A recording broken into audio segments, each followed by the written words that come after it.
The unexpected proposition, the rain drummed against the windows of the small nonprofit office as Jade Morrison stared at the email on her cracked laptop screen. She read it 3 times, certain it had to be some elaborate scam. Sterling Industries, one of the most powerful tech conglomerates in the country, wanted to fund her entire organization. All of it. The housing project, the job training programs, the community gardens. Everything she'd been scraping together with bake sales and grant applications for the past 2 years.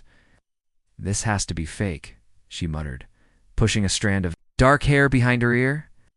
The number at the bottom of the email had more zeros than she'd ever seen in one place.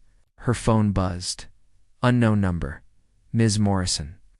"This is David Walsh from Sterling Industries. I believe you received our proposal." Jade's stomach dropped. Yes, but I assumed it was spam. Assure you it's not.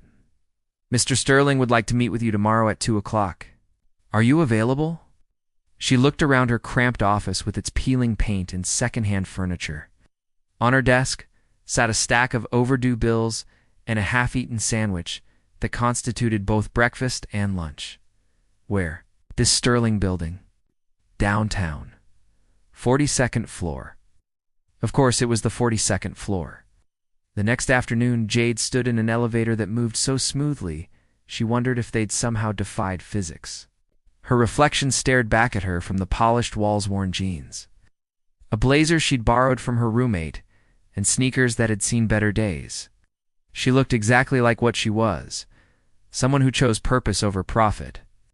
The elevator. Doors opened to reveal a world of glass and chrome that seemed to float above the city. A man in an expensive suit approached her with the kind of smile that never reached the eyes. "Ms. Morrison? I'm David Walsh.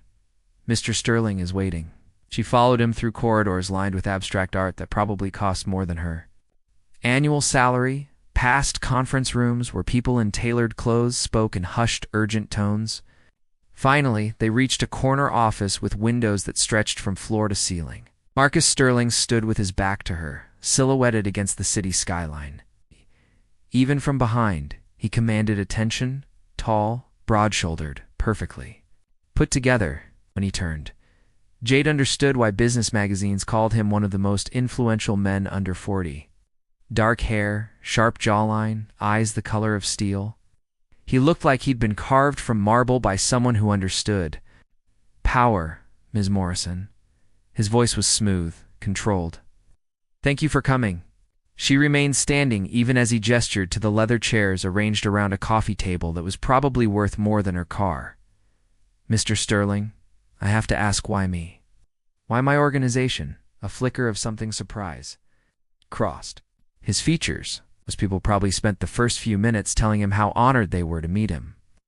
"Your work in the Harrison district has been impressive. You've increased job placement rates by 30% in 18 months. You've done your homework."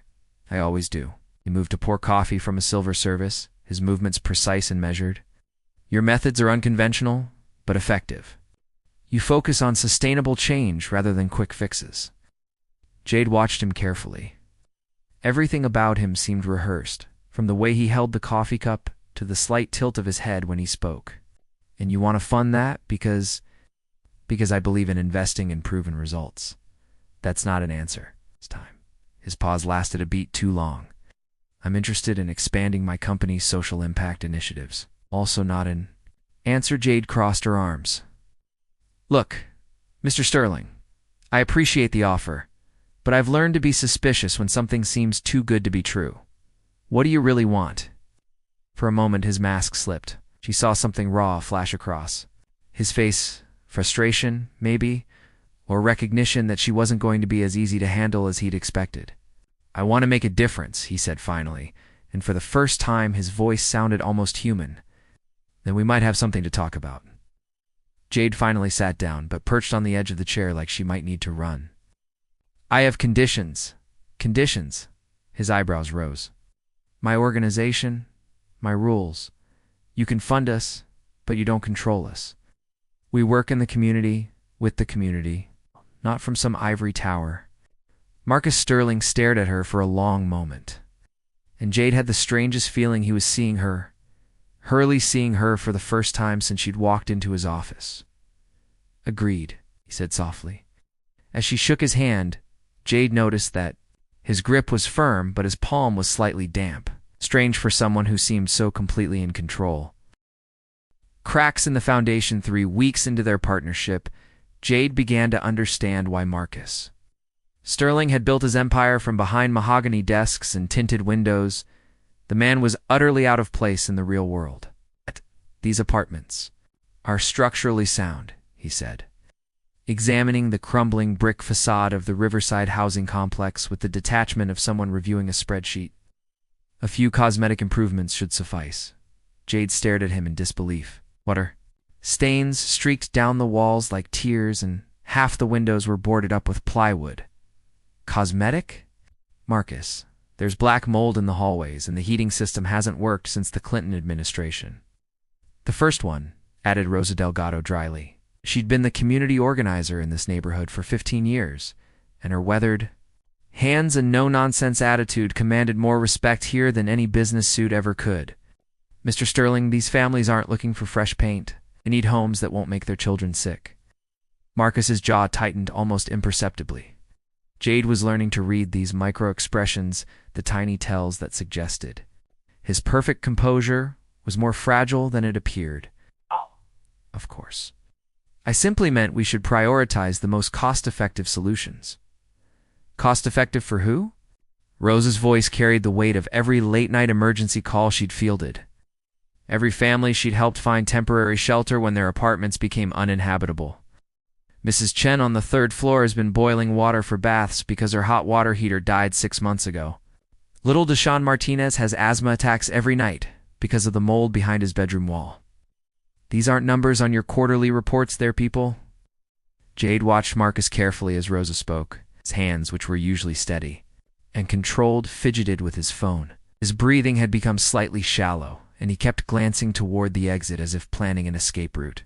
"Perhaps we should review the structural reports back at the office," he suggested, his voice maintaining its professional tone but lacking its usual confidence.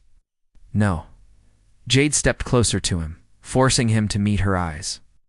"We're going inside. We're meeting these families. You want to fund this project? Then you need to understand what we're actually trying to fix." For a moment, she thought he might refuse. His face had gone pale, and that muscle in his jaw was working overtime. But then Rosa was already walking toward the building's entrance, and social conditioning kicked in. Marcus Sterling couldn't be seen backing down from a challenge. The lobby smelled of dampness and disappointment. Fluorescent lights flickered overhead, casting everything in a sickly yellow glow.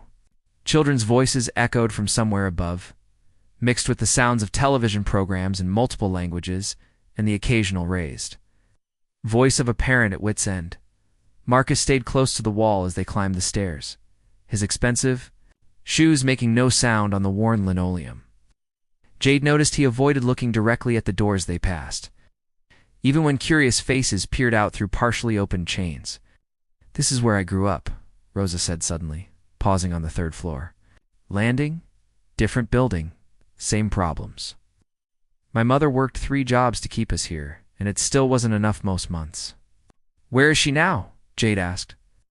"Buried in St. Michael's Cemetery. Cancer, probably from breathing this air for 30 years. Rosa's voice was matter-of-fact, but her eyes held decades of accumulated pain. But she always said this place had good bones. Just needed someone to care enough to fix them properly. Marcus had gone completely still beside them.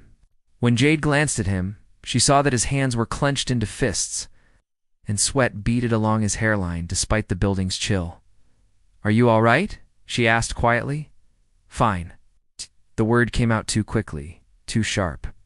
"Perhaps we should schedule individual meetings with the residents. It's more efficient than random encounters." Rosa laughed, but there was no humor in it. "Random encounters? These are their homes, Mr. Sterling. Their lives aren't scheduled around your convenience." Before Marcus could respond, a door opened down the hall and a small boy stuck his head out. He couldn't have been more than 7, with dark hair that stuck up in cowlicks and eyes that seemed too old for his face. "Hey, Miss Rosa," he called, grinning to reveal a gap where his front teeth used to be. "Mama's at work, but she left cookies if you want some." That's sweet, mijo, but we're just visiting today. Rosa's entire demeanor softened when she looked at the child. How's school going? Good, I got an A on my science project about plants. Want to see? Before any of them could respond, the boy had disappeared back into the apartment and returned with a small potted plant that looked suspiciously like a weed growing in a coffee can. I found it in the vacant lot, but I've been taken care of. See how green it's getting? Jade felt her heart squeeze. Here was a child finding wonder and responsibility in the midst of neglect, nurturing something beautiful from the scraps of his environment. She looked at Marcus to share the moment, but he had backed away from them, pressing himself against the wall like he was trying to disappear into it. His face had gone ashen, and his breathing was rapid and shallow. Without a word, he turned and walked quickly toward the stairwell. Jade started after him, but Rosa caught her arm. Let him go. Some people need to run before they can walk. By the time Jade reached the ground floor, Marcus was already outside, pacing beside his black sedan like a caged animal. His driver stood nearby, carefully not watching his employer's obvious distress. Marcus. Jade approached him slowly, the way she might approach a wounded animal. What just happened up there? Nothing happened. I received an urgent call. He was already reaching for the car door. We'll continue this tomorrow. You didn't receive any call. Your phone never rang. Froze, his hand on the door handle. For a long moment, they stood in the afternoon shadows of the building, the sounds of the neighborhood continuing around them, children playing, music drifting from open windows, the distant hum of traffic. Some of us, he said finally, his voice barely above a whisper, don't get to have childhoods worth remembering. Before Jade could respond, he was in the car and driving away, leaving her standing on the cracked sidewalk with more questions than answers and the growing certainty that Marcus Sterling's perfect life was built on foundations far shakier than any building they might renovate. The Unraveling the Sterling Foundation's annual fundraising dinner was exactly what Jade expected: a parade of designer gowns, strategic networking, and carefully orchestrated philanthropy. She felt like an imposter in her borrowed black dress, watching wealthy donors bid astronomical amounts on charity auction items. While discussing their tax write-offs over champagne, Marcus moved through the crowd like he was born to it. She probably was. Every handshake was perfectly timed, every smile calculated for maximum impact. He was in his element here, surrounded by people who spoke his language of profit margins and portfolio diversification. You look like you'd rather be anywhere else, a warm voice said beside her. Jade turned to find Dr. Helena Price, a woman in her 60s whose silver hair was pulled back in an elegant chignon. She recognized her from the evening's program, a child welfare advocate who was receiving one of the foundation's major awards. Is it that obvious? It's only to someone else who'd rather be working than networking? Dr. Price's eyes twinkled with amusement. I've spent 40 years in conference rooms trying to convince people like this to care about children they'll never meet. It's exhausting, but you keep doing it, because sometimes it works. And when it does, it changes everything for a kid who thought no one cared. She gestured toward Marcus, who was currently charming a group of pharmaceutical executives. Your Mr. Sterling seems genuinely committed to making a difference.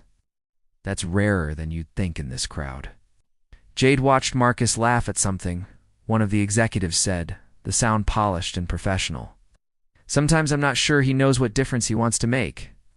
The hardest people to help are often the ones who need it most. Gotcha. Price's voice carried the weight of experience. They build walls so high, they forget there's a world on the other side. Before Jade could ask what she meant, the lights dimmed, and a voice requested everyone take their seats for the evening's program. She found herself at a table near the front, between Marcus and a pharmaceutical heiress who spent the soup course explaining how her summer home in the Hamptons was finally finished. Dr. Price took the stage as the main course was being cleared, her presence commanding the room despite her diminutive stature. She began with the usual thank yous and statistics, but then her tone shifted. Tonight, I want to talk about the children we don't see, she said, her voice carrying clearly through the ballroom's acoustics, the ones who age out of foster care, with nothing but a garbage bag of belongings and no one to call family, the teenagers who've been through so many placements they've stopped hoping for stability. The kids who learn to survive by becoming invisible? Jade glanced at Marcus. He had gone very still, his fork suspended halfway to his mouth. A muscle in his jaw twitched. I've worked with thousands of these children over the years, Dr. Price continued. They're survivors, fighters, but they're also broken in ways that don't always heal. They learn not to trust, not to hope, not to believe they deserve love. And some of them grow up to be very successful, very wealthy, very powerful, and very, very alone. Marcus set down his fork with careful precision. His breathing had become shallow again, the same way it had been at the housing complex. Tragedy isn't just what happened to them as children, Dr. Price was saying. It's that they often spend their entire adult lives trying to prove they're worthy of the love they never received. They achieve incredible things, accumulate wealth and status, but inside, they're still that scared kid wondering why nobody wanted them. Marcus's hand trembled almost imperceptibly as he reached for his water glass. Jade saw him glance toward the exits, calculating distances the way he had in the apartment building. But here's what I've learned. Dr. Price's voice softened. It's never too late.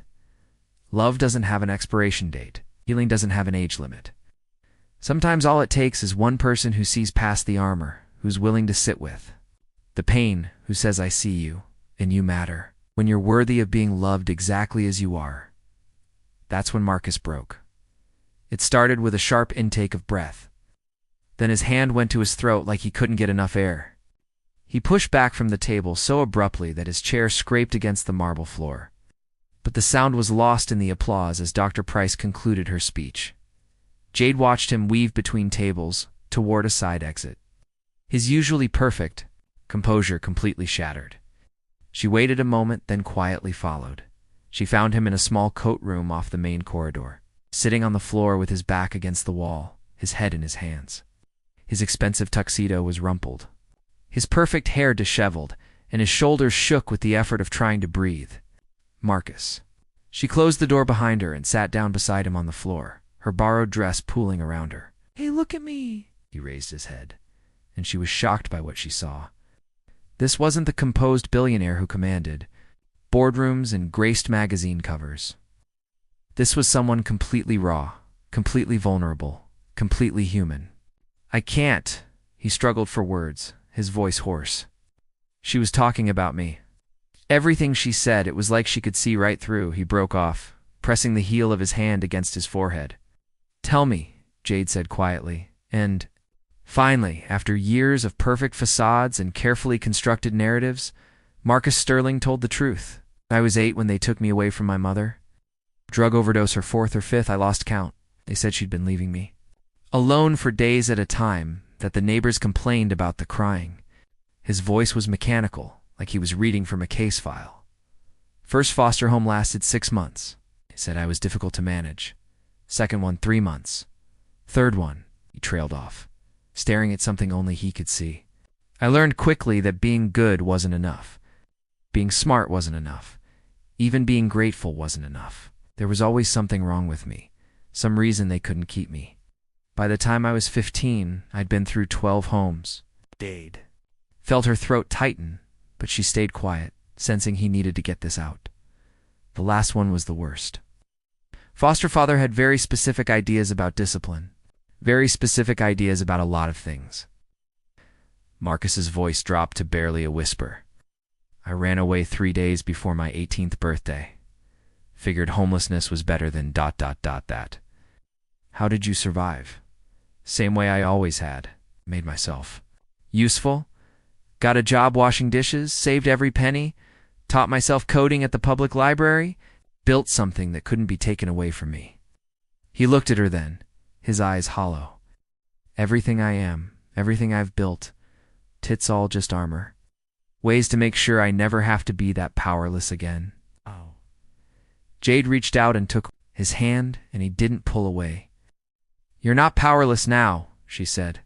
Then why do I feel like I'm drowning? 'Cause armor is heavy. You've been wearing it for so long, you forgot what it feels like to breathe without it. They sat in silence for a while, the sounds of the gala continuing beyond the door. Finally, Marcus spoke again. Why are you here? Why didn't you run when you saw how broken I am? Jade considered the question seriously. It's because broken things can be fixed. And because the boy who survived all of that, who built something beautiful from nothing, that boy deserves to be loved. Not the billionaire, not the public image, just ... you. Marcus closed his eyes, and for the first time in years, he let someone see him cry. Rebuilding from within the community center smelled like fresh paint and possibility. Over the past month, Marcus had thrown himself into the renovation project with an intensity that surprised everyone, including himself. He arrived early, stayed late, and insisted on learning every detail of the construction process. You don't actually have to swing a hammer, right? Jade teased, watching him carefully measure boards for the new children's library shelving. That's what we hired contractors for. I want to understand how things are built, he replied, not looking up from his work. I've spent too many years writing checks and walking away. It was a Saturday morning, and the center buzzed with volunteer energy. Parents painted walls while their children drew on butcher paper taped to the floor. Teenagers helped install new lighting fixtures under Rosa's watchful supervision. The whole neighborhood had embraced the project in a way that Marcus was still learning to process. Mr. Marcus, a voice called from across the room. Tommy Chen bounded over, paint smudges on his cheeks and excitement radiating from every inch of his 16-year-old frame. Come see what we did with the computer room. Tommy had been volunteering at the center for weeks, ever since his group. Home supervisors started bringing kids there for after-school programs. He was bright, funny, and possessed an infectious enthusiasm that reminded everyone why they were doing this work in the first place. Marcus set down his measuring tape and followed Tommy through the half-renovated space. The boy chattered constantly as they walked, pointing out improvements and sharing ideas for future programs with the kind of boundless optimism that only teenagers could maintain. And over here, Tommy said, pushing open a newly painted door.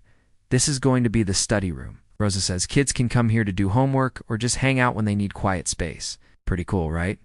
Marcus nodded, but something in Tommy's tone caught his attention. Do you need quiet space often? Tommy's smile flickered for just a moment. Sometimes, group homes can be pretty chaotic. Lots of kids, not enough rooms, you know? But it's fine, he added quickly, as if realizing he'd revealed too much. It's better than some places I've been. The casual way he said it, better than some places I've been, hit Marcus like a physical blow. How many times had he said similar things to social workers, to therapists, to anyone who asked? Always comparing, always grateful for whatever scraps of stability he could find, never daring to ask for more. Tommy, he said carefully, how long have you been in care? Since I was 11. My dad died in a car accident and my mom. She had some problems she couldn't handle. Drugs, mostly. Social services thought it would be temporary, but Tommy shrugged with the practiced indifference of someone who'd learned not to expect happy endings. 5 years and counting? But, hey, I age out in 2 years, so there's that. Age out. Marcus remembered that phrase with crystal clarity, the bureaucratic euphemism for being abandoned by the system that was supposed to protect you. At 18, you were suddenly an adult, expected to navigate the world with no family, no support system, no safety net of any kind. What happens then? Marcus asked, though he already knew the answer. I'll figure it out. I always do. Tommy's voice carried the false confidence of someone trying to convince himself as much as his listener. Maybe college, if I can get enough. Financial aid. Maybe just get a job and find a place, Rosa says. She might know someone who needs a roommate. Marcus felt the familiar tightness in his chest, the one that appeared whenever he was reminded too forcefully of his own past. But this time, instead of running from it, he found himself moving toward it. Can I tell you something, Tommy? The boy nodded, his expression growing serious at the change in Marcus's tone. I aged out too, 23 years ago. Tommy's eyes widened. Really? But you're... He gestured vaguely at Marcus's expensive clothes. His obvious success? Rich? Successful? Marcus sat down on a stack of drywall, bringing himself closer to Tommy's eye level. That didn't happen overnight. It didn't happen because the system worked. It happened because I got lucky, and because I was stubborn enough to refuse to disappear. For the next hour, Marcus found himself sharing pieces of his story he'd never told anyone: the fear, the loneliness, the crushing weight of being unwanted. He talked about sleeping in his car during his first year of community college, about eating one meal a day to save money for textbooks, about the constant anxiety that everything he built could be taken away at any moment. Tommy listened with the intense focus of someone hearing his own future described, occasionally asking questions or sharing his own experiences. The parallels were striking and heartbreaking: different decades, same struggles, same system failures. The hardest part, Marcus found himself saying, wasn't the practical stuff. It was the loneliness. Growing up without anyone who was truly in your corner, who cared what happened to you just because you existed, that leaves marks that money can't erase. Do they ever heal? Tommy asked quietly. The marks. Marcus looked across the room at Jade, who was teaching a group of younger children how to use paintbrushes properly. Her laughter carried over the construction noise, warm and genuine and completely unselfconscious. A month ago, he would have said no.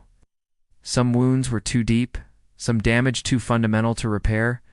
I'm starting to think they might, he said. But not alone. Healing isn't a solo project. That afternoon, as they cleaned up paint supplies and put away tools, Jade found Marcus standing in the center's main room, looking around at what they'd accomplished with an expression she couldn't quite read. "Penny for your thoughts," she said, joining him in the middle of the space. "I keep thinking about Tommy, about all the kids who come through here." He paused, choosing his words carefully.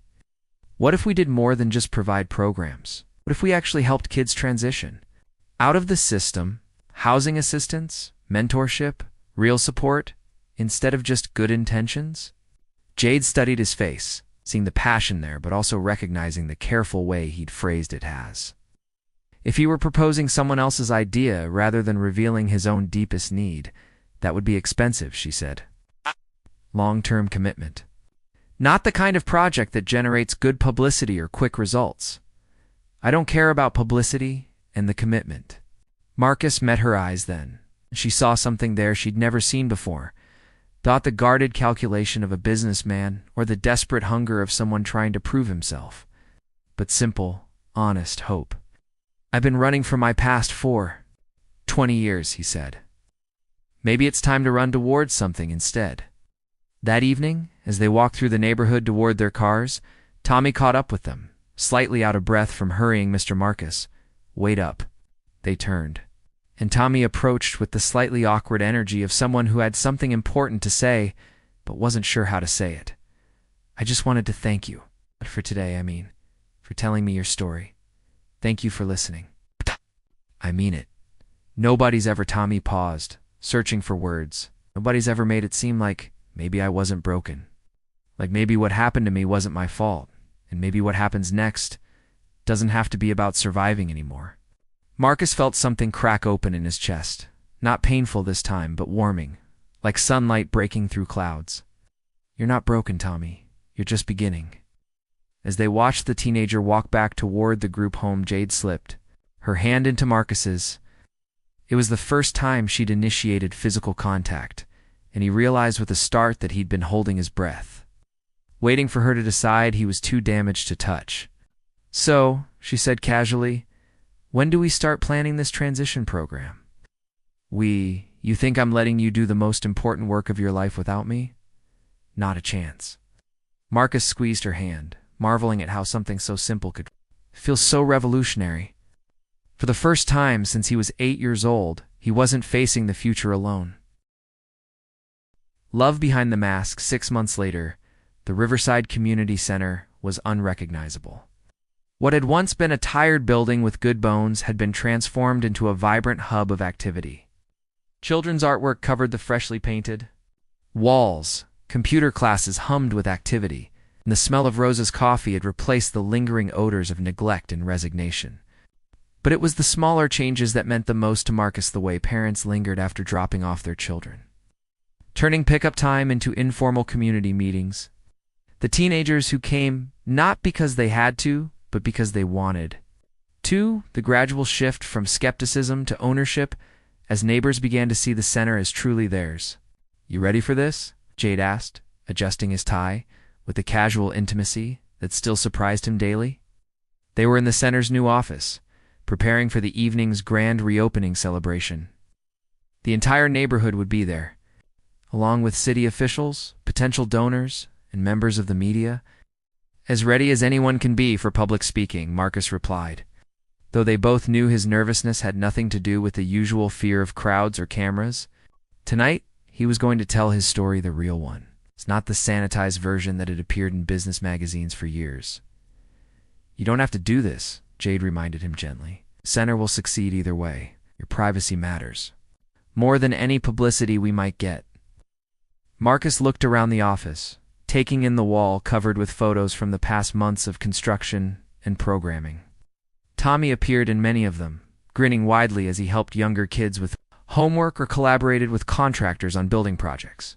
In the corner sat a small potted plant, the same weed-turned wonder that he'd first seen in the hallway of the old apartment building, now thriving under Tommy's continued care. "It's not about privacy anymore," he said finally. "It's about truth, and about making sure other kids like Tommy know they're not alone."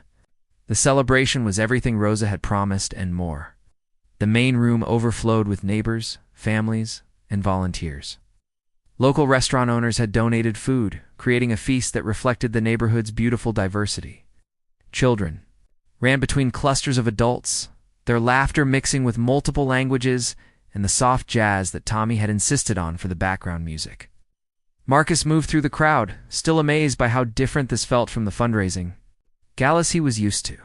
Here people approached him not because of his wealth or status, but because they'd worked beside him, shared stories with him, and seen him learn to use a power drill with Rosa's patient instruction.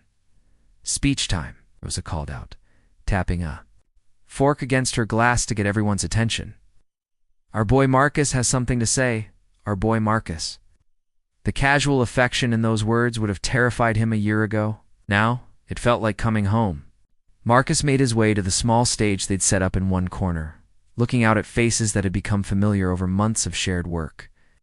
Jade stood near the front, her smile encouraging and proud. Tommy sat with a group of other teenagers from the group home, all of them wearing the matching t-shirts they'd designed for the center's volunteer program. "A year ago," Marcus began, "I thought I knew what success looked like. It looked like buildings with my name on them, profit margins that impressed investors, and a life carefully constructed to prove that I was worth something." He paused, gathering the courage for what came next. "What I didn't tell anyone, what I couldn't tell anyone, was why I needed that proof so desperately. I didn't tell them about the 8-year-old boy who was removed from his home, who spent the next decade being passed from family to family, always temporary, never belonging. I didn't tell them about aging out of foster care with nothing but fear and determination, or about the years of building walls so high that I forgot there might be a world beyond them." The room had gone completely quiet. Marcus could see tears. In some eyes, recognition in others. But most importantly, he could see Tommy leaning forward, hanging on every word. "I built my life around the belief that if I was successful enough, wealthy enough, perfect enough, maybe I could finally prove that I was worthy of being kept. But it turns out that's not how love works. Love doesn't care about your portfolio or your public image. Love sees you exactly as you are, including the broken parts, especially the broken parts, and says stay." He found Jade's eyes in the crowd, saw the way she was trying not to cry, and felt his own voice grow stronger. This center isn't just about providing services to families who need them, though that work is crucial. It's about creating the thing I never had as a child, a place where you belong, not because you've earned it, but because you exist. A place where community means everyone, where support doesn't have expiration dates, and where children learn that they matter just because they're here. Marcus looked directly at Tommy then, speaking the words he wished someone had said to his younger self. To every young person here tonight, especially those who might be facing aging out of care or dealing with family instability, you are not disposable. Your worth isn't determined by what you've survived or what you've achieved. You deserve love, stability, and support, not because you're perfect, but because you're human. And this community will be here for you, not just until you turn 18, but for as long as you need us." The applause that followed was warm and sustained, but Marcus barely heard it. He was watching Tommy wipe tears from his cheeks while the other teenagers patted his back and whispered encouragement. Later, he would learn that 3 other young people approached Rosa that night to ask about the center's new transition program, and that 2 parents signed up their elementary-age children for the tutoring services they'd been too proud to accept before. But in that moment, all he could focus on was Jade making her way through the crowd toward him, her face radiant with love and pride. "So," she said when she reached him, standing close enough that he could smell her familiar perfume mixed with the paint fumes that still clung to all of them, "how does it feel to take off the mask?" Marcus considered the question seriously, looking around at the celebration continuing around them. Rosa was introducing the mayor to Mrs. Chen from the apartment building, who was proudly showing off photos of her grandson's improved report. Card Tommy was teaching a group of younger children the card game he'd learned from his latest foster family. Parents were exchanging phone numbers and making plans for carpools and playdates. "Terrifying," he said honestly. "And liberating. And like something I should have done years ago. Any regrets?" "Just one." Marcus turned to face her fully, taking her hands in his. "I regret that it took me so long to trust you enough to let you see who I really was. Regret all the time we lost while I was busy trying to be someone I thought you'd find worthy of loving." Jade's smile was soft and knowing. "Marcus Sterling, I've been in love with the real you since that first day in your office. When you were so nervous, your palm was sweating, but you were too stubborn to admit it. The mask never fooled. MIT just meant I had to be patient while you learned to trust me with the truth. And now I get to love all of you. The successful businessman and the scared kid, the generous philanthropist, and the survivor who knows what it means to be hungry. All of it together, exactly as you are." When Marcus kissed her, surrounded by the noise and warmth of their chosen community, he finally understood what Dr. Helena Price had meant that night at the gala. Love didn't have an expiration date. Healing didn't have an age limit. And sometimes, if you were very lucky and very brave, you got to discover that the person you'd been hiding from the world was exactly the person someone else had been hoping to find. 3 months later, Tommy moved into the small apartment above, the community center, the first resident of their transitional housing program, and Marcus's unofficial little brother. The plant from the coffee can grew in the window of his new room, thriving in the sunlight, and Carrot had never known it. Deserved. And every morning, as Marcus walked through the center's doors to begin another day of work that felt more like purpose, he marveled at the simple miracle of belonging, not because he had earned it, but because he had finally learned to accept it.